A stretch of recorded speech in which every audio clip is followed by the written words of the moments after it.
Y'all can see all the way back there, the cattle are standing in the back of the field right now. I've been giving them so much food that they're not really even interested in it. I had a little bit left this morning, and I dumped them out their feed for breakfast. And I don't know if well, I mean, they'll come running up here eventually, and then they'll eat this stuff up. But yeah, I mean, they're not real hungry, so they're going on a walk, I guess. And then when they get hungry, they'll come back up here and they'll eat something. But right now, the big thing. So I'm gonna ask a question, and after I ask the question, I'm gonna, you can pause the video and you can answer the question yourself. You want to start developing this I don't know if it's, I mean, I guess you could call it a skill set, or you could call it a muscle, right? I mean, your brain's a muscle just like anything else. If you can learn how to do anything past algebra. I mean, me, I got to about geometry, I got to about algebra, and then I couldn't do math anymore, right? I was doing real good until I got to about algebra. And then after I got past algebra, I just started failing, right? I was very, very, very not good at math. Math was not my strong suit, right? And I talk about this in terms of my situation. A lot of these times when it comes to dealing with numbers, I actually turn it into a logic problem. I don't look at it in terms of like coming up with a very, very, very, very complicated math questions. I take a look at it like a logic problem. That's my solution, right? I've always said, and this whatever, but the whole thing about my one of my belief systems is that you have to play to your strengths. Okay, you have to play to your strengths, and you have to strategize in a way that you can optimize your strengths. You shouldn't be worried about your weaknesses. All right, you should worry about optimizing your strengths.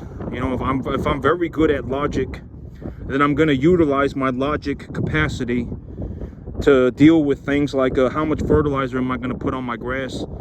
I'm not going to sit there and take a look at the soil and say, oh my God, if I get this much rain, if I get this much water put on my field, and the consistency of my soil is this, and I can come up with this equation for how much the water will go through the field, right? I mean, there are all these super complicated math equations, but I don't utilize math to solve problems. I use my logic. I use logic. I use logic. That's how I deal with solving my problems. That's how I deal with almost everything that I do. I do it via logic. I'm not sitting there with a thing of soil, applying water to it at a certain rate per hour. I'm not like I'm gonna put 1 inch of water on this thing per hour. And then depending on the soil consistency, if I have 50% of whatever, right? If I have 50% clay, 35% clay, and 65% clay, then the water is going to permeate through the ground at this rate, and then I'm going to come up with an equation, and then I'm going to utilize that to determine how much fertilizer is going to dissolve into. I don't do things via math. I do things via logic. And so, here's, and I'm going to ask a question right now, and I'm going to give you an opportunity to answer the question. And then you can unpause the video after you've got your answer. And then and then I will give you my answer. All right. And as long as we're more or less going in the same direction, it doesn't matter. As long as you're not going completely in the wrong direction with no idea what's going on, it doesn't, as long as we're more or less going in the same direction, it doesn't matter. So the question is, how much money do you think my farm is making right now per month? That's the question. All right, how much money do you think I'm making every month? And you can pause the video and you can answer the question, and then I will give you my answer, and then I will explain the logic. I will tell you the logic behind my answer. So next month, I'm looking at selling about 4 animals, right? I'm looking about selling 4 animals, so that's going to be a cold hard cash going into, my bank account. As of right now, I'm actually net positive about 20 animals. I was talking about this yesterday, but if I liquidated all 33 of my animals, how many animals do you think I would bring home? Just use some common sense, okay? And if you say, oh, you're going to sell 33 animals and then you're going to buy them at 1/4 the weight, right? I'm buying them at about 1/3 of the weight, 1/4 of the weight. I'm selling them at about 700 and I'm buying them at 200. And if you look at my animals and you legitimately think that I'm gonna sell 33 animals and come home with 25, you're an idiot. I don't know how else to put that. I mean, you're legitimately an idiot. That is not good. All right, after all this time, you can't even come to the logical conclusion that, you know, and I was talking about this yesterday, right? So I was talking about this yesterday. My animals, depending on whatever which way that you want to get the average weight. All right, I've been talking about multiple different ways to get the average weight. I've actually been saying for a good bit of time now that I think that the average weight of my herd is somewhere around like 550, 575, something like that. I actually said like a month or two ago that I think that the average weight of my herd is like 450, 475. I actually said that. And if you actually take the feed calculation, if you utilize that method for getting the average weight of the entire herd, the average weight of my entire herd is about 580. All right, so more or less, I'm somewhere in the ballpark. I'm not looking at my herd and I'm not going, oh my God, my herd weighs 700 pounds when they're 575 pounds. I'm not looking at my herd and I'm not going, oh my God, but my herd looks like they weigh 450 when they weigh 575, right? Okay. It just, I don't, if you, okay, but eyeballing the average weight of a herd, if you want to eyeball the average weight of a herd, that's going to take a lot of practice. It's going to take some time. It's going to take time and it's going to take practice. So I would suggest utilizing something like the equation that I've given you. Right, if you feed this kind of feed, if you give them a total mixed ration, and then you check their manure score looks good, the animals are not bloating, having massive acidosis, etc., these conditions are met, then you can actually take the total amount of feed that you're giving the animals and multiply it by like 31.5. Because the average animal, they will eat about 3% of their body weight a day in dry, in about 3% of their body weight a day in dry feed every single day.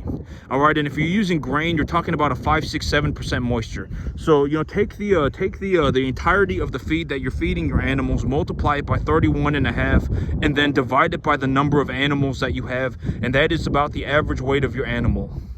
All right, if you do that, you don't need any sort of skill set. You already have the equation. I just gave you my equation. All right, it's not even a difficult equation. It's plus and then multiplication. You add and then you multiply and then you divide. You can do it on a calculator like me if you have to. All right, I do things on the calculator because I know that if I even try and do multiplication in my head, I will fudge the numbers. So I do everything on the calculator, right? I always, play to win, all right? I mean, you have, I'm not saying to sell your soul to the devil, but I mean, utilize your strengths. And, and it's like, if you understand that you can't do, if you can't do 31.5 times, whatever, 32.5 times 31, it's like, if you can't do that, then like me, then just, then just do it on the calculator. That's how I do it. So, if you do it like that, then you don't have to rely on your skill set to do it. But I've been saying for a long time, I even said about a month ago that I think that my average weight of my herd is like 450, 500. And I took a look at them right now, and I've already said that over the long term, when I take a look at the data, when I take a look at the information that I've been collecting, etc., the overall average weight of my herd goes up by about 75 pounds a month. I talk about this all the time. All right, the information has not changed one bit. I have not changed one detail. The average weight of my herd across the entirety of my herd goes up by about 75 pounds a month. I actually said about 1 month ago, maybe a little bit longer now, maybe about 45 days ago, that I think that the average weight of my herd is about 450. I've actually been saying for maybe about a week now that I think that the average weight of my herd, about a week and a half ago, about a week ago, I actually said that I think that the average weight of my herd is about 550. And then I ran the numbers, I ran the calculation, and the average weight of my herd right now is at like 580, 585 or something like that. Right? I mean, it just is what it is. God knows it. I know it. It just is what it is. I'm not saying I'm perfect. I'm not saying whatever. I'm just saying that it just is what it is, okay? I don't know what else to tell you. All right, this information that I am giving you, I am looking to give you the best information that I can. I'm not giving you wrong information maliciously. All right, and but I'm gonna answer the question. I'm not giving you wrong information maliciously. I'm giving you the best information that I can. And when you take a look at my results, if you take a look at my results, I made it into the very, very, very, very, very top percentiles of the entire U.S. economy. I don't even worry about money anymore. All right, I could light $500,000 on fire and it wouldn't even faze me. All right, and here is my situation. So how much money do you think I'm making? How much money do you think I'm making? Answer the question. And then I will give you my answer. I will, pause the video, come up with a logical answer, double check everything 5,000 times, and then I will give you my answer. So as of right now, I'm net positive about 20 animals. If I went to the bank right now and I took a loan for 20 animals and I bought 20 animals, I wouldn't even be in the negative. I would just be at zero. If all 20 of those animals died, if I bought them tomorrow and all 20 of them dropped dead immediately, I would still not even be in the negative. I would still be at zero. If anything, I would be net positive a couple $100s, right? Because over the 24 hours, I would have made money. I still have this herd. They're stabilized. They're going up in value. I'm still profitable. All right, so let's take a look at it for what it is. If I go, here in about 2 weeks, I'm going to start liquidating animals, okay? And when I liquidate the animals, I'll come home with about whatever. I'll liquidate 4 animals and I'll come home with about, I would say about $6,500, $6,200, something like that. Let's just say $6,000 to make things easy. I'll come home with $6,000. And if I go and if I sell 4 animals and I buy 5 animals, let's just say that the 5 animals, the 5 animals, I take that out of the just to make things easy, because right now, let's just say if we logically take a look at it, my herd right now, if I liquidated all of my animals, but why would I do that? I'm not going to liquidate all of my animals. It's not going to do anything. Why would I do that? But if I liquidated all of my animals, this is a very realistic way to take a look at the appraisal value of an animal, right? What I call an unrealized gain. And I've always been saying that for a long time. I've been saying this, but you have to be able to think about money in other ways besides cash. If you look at money as cash, and cash is the only thing that you see as money, you are not going to be able to make anything. You're going to financially struggle for the entirety of your life. There are many ways to have money. You can have cash. You could have equity. You could have credit. There are many ways, right? I mean, there are many ways to have money. It is not just cash. All right, and cash is like the most unrealistic way, because equity and credit, you don't even get taxed on it. If you go and get credit and you don't, granted that you probably pay interest or whatever, but I mean, the interest, if you can make money on it, it doesn't matter. I've already talked about the whole idea of the bank. If you go to the bank and you think that the bank is taking you for everything you have, you're probably an idiot. Because my situation with the bank is like, I pay the bank $2,000 a month. I pay the bank $10,000 a month. And, when I pay the bank the $2,000 a month, I make like $7 million. So I'll go and I'll pay the bank their $2,000 a month, and then I'll go and make $7 million with that money. And then I'll just take the $2,000 a month that I need for the bank out of the $7 million that I'm making. All right, it doesn't matter to me. It's just business. I mean, what do I think? It's like if you legitimately think that the banker's if somebody's just gonna give you $2 million, and then if you just turn into a complete idiot and lose all your money, you sell your soul to the devil. I mean, all these problems, and then you lose all the money, that you're just gonna be able to walk away scratch free. You're an idiot. I don't know what else to tell you. I mean, that's not how the world works. It's never gonna work like that. It can't work like that. All right, and here, and I'll go, I gotta answer this question, right? So let's take a look at how much money I'm making. So I have 33 animals. My 33 animals are going up by about 75 pounds a month. When I take a numerical value, right? When I think about that weight gain, the average weight of my herd, the local commodity market, etc., and I take a look at it, I anticipate that I make about $125 on that 75-pound gain. If the animal puts on 75 pounds, I make about $125. So on these 33 animals, they are going up by about $4,100 something a month. Every single month that I hold on to these animals, granted that their average weight stays at around 550, right? I'm not raising a bunch of 800-pound feeder cattle, right? I've already talked about this. When I was running my estimates, if I actually raised the average weight of my herd by 30%, and the corn market went up by if what I call the double whammy, I would get stuck in a situation where I'm making like $5 an animal, and that's also why I do not suggest people getting into the feeder cattle market, especially in my area. In Central Texas, it's like the grass grows here. I can grow grass here in natural weather conditions like 9 months out of the year. Our corn is more expensive than the commodity average. Why? I would highly suggest that you do not run feeder cattle in Central Texas. All right, I would highly suggest putting them on grass. All right, you put them on grass, you give them like 75% of their diet on grass. You can grow enough grass here on a 10.5-acre field to feed 35 cattle for like $325 a month, $400 a month. If you put like $400 a month into your grass, you can run like 35 cattle on a 10.5-acre field. And then you give them a little bit of grain, you feed them a little bit of corn. You make positive return on that corn. They put on an extra half a pound a day. They put on an extra pound a day. Congratulations. You're a multi-millionaire. You can do whatever the heck you want. All right, but is it that easy? No, it's not that easy, because at the end of the day, growing grass is not simple. It's going to take a long time to learn how to grow grass. If you take a look at a field and you go, I'm just going to put 17 on my field because I got an inch of rain coming in and it's 55 degrees, and that inch of rain you're getting 1 inch of rain a week, that fertilizer is not going to do anything. Right? It's not that simple. But I mean, if I'm going to simplify it to such a degree that it's actually borderline incorrect, then sure, it is that simple. But it is not that simple. You have a sulfur deficiency on your field, you have a calcium deficiency on your field, but you didn't know it was a calcium deficiency and you misdiagnosed your problem, and then you put phosphorus on your field, you put nitrogen on your field, and your calcium deficiency got worse. You thought you had a calcium deficiency, but you ended up having a sulfur deficiency, and you put calcium on your field, and the sulfur deficiency got worse.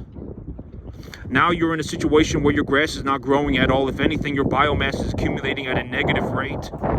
Maybe something happened, there was a drought, the feeder cattle market is going up, you have no grass, you're stuck in a situation where your animals are worth less than the average commodity market. The animals are going down in value and you have to buy feed as it goes up in value. Congratulations, you're hemorrhaging money. Hemorrhaging money. All right, and you'll probably never recover. All right, this is why I say it's so important to pay attention to the details. All right, if you take a look at my results and you just take a look at it for what it is, I mean, in terms of the global economy, there may have been 2,000 people that did as well as me in 2024. 2,000 out of 333.4 million people. It just is what it is. I don't know what to tell you.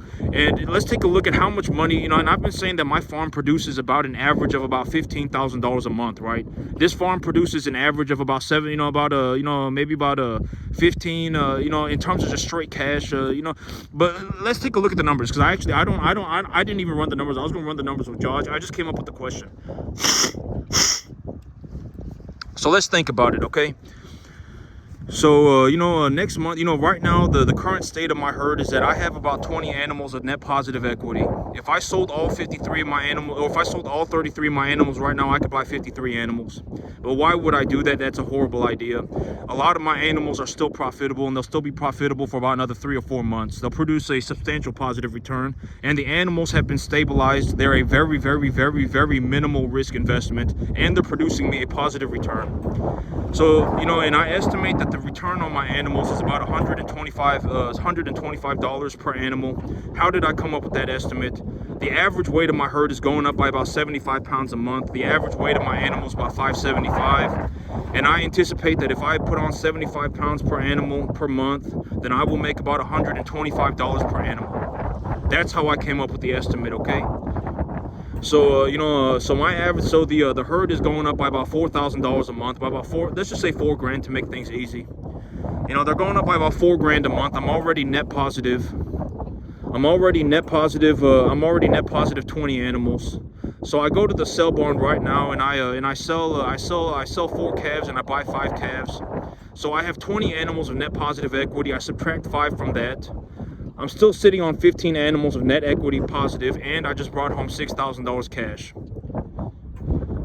Well, I mean, but let's take the you know, whatever. Let's take the equity portion of it out. So my animals are going up by about $4,000 worth of money every single month.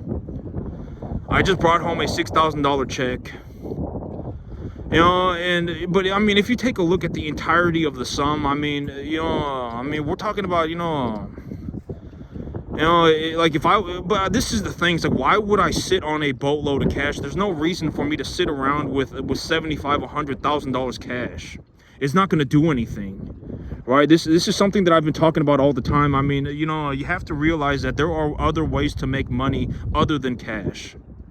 That's like the most important thing, one of the most important thing that I can actually, you know, if I was gonna, tell you something that is very, very, very, just like, this is great information.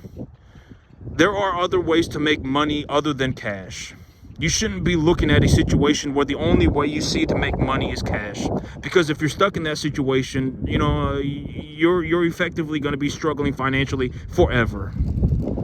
Forever. All right, I mean, this farm, I mean, you know, if I think about it, you know, 6,000, you know, because the animals, I mean, the animals don't even become an expense unless they die. I talk about this all the time, but, you know, I you know, when I go and I purchase animals, I take a look at the broader commodity markets. You know, I come up with the formula and et cetera, and this is, and the animals don't even become an expense unless they die. Because at the end of the day, I buy the animals for what they're worth. If I really want my money back, I can just sell the animal. Right? I mean, it's not like, oh my God, I just went and bought myself a whatever, right? Something that was just gonna go to zero immediately. I bought something for its appraisal value. I bought an animal for their appraisal value. And if I really want the money back, I can just sell the animal.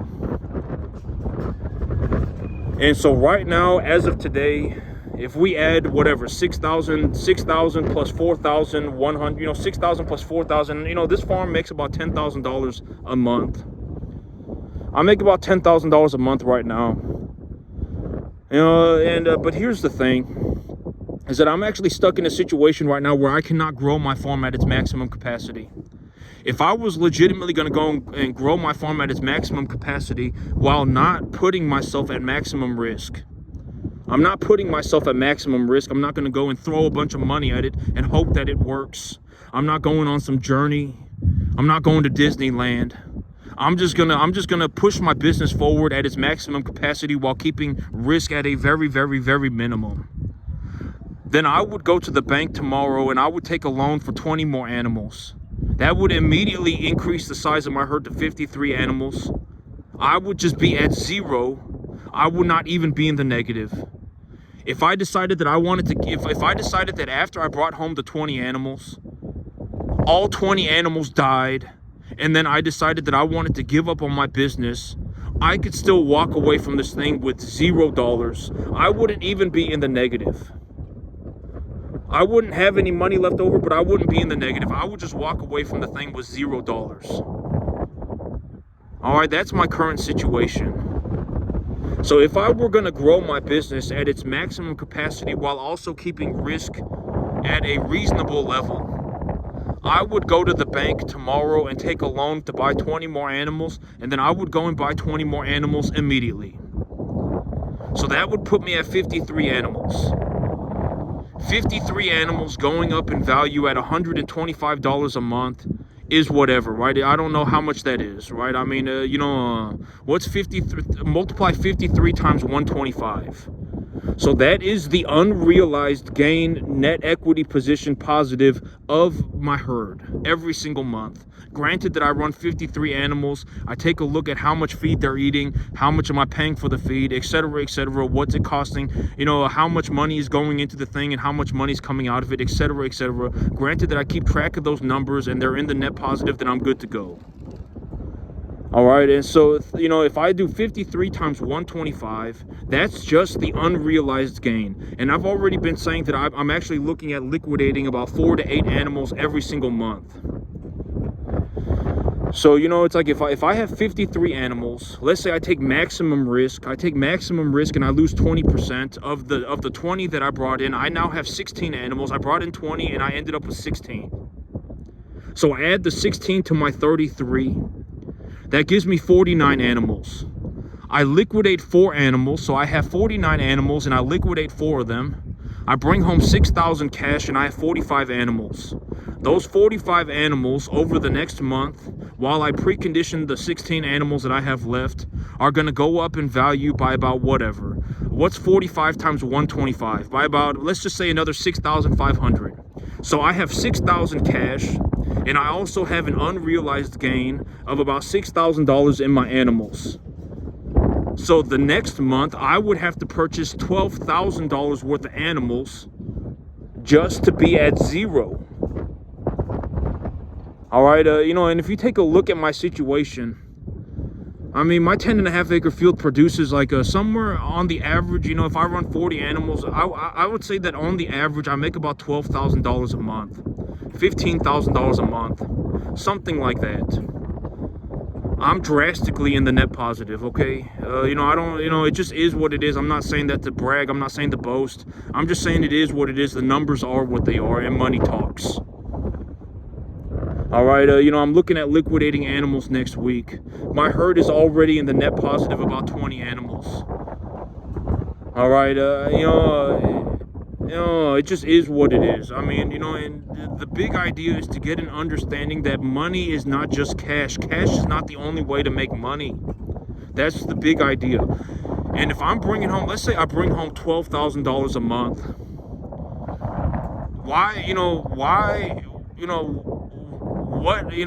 What could I possibly buy for $12,000 a month? I can't buy anything.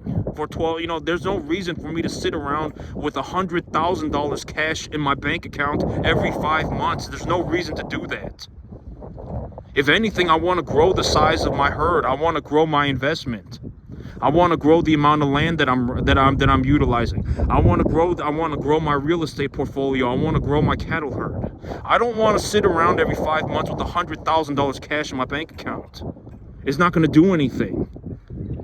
All right, if I have 33 animals right now, and if I, grow my business at a reasonable capacity, I don't take myself into maximum risk or anything like that. I just keep myself at zero and grow my business.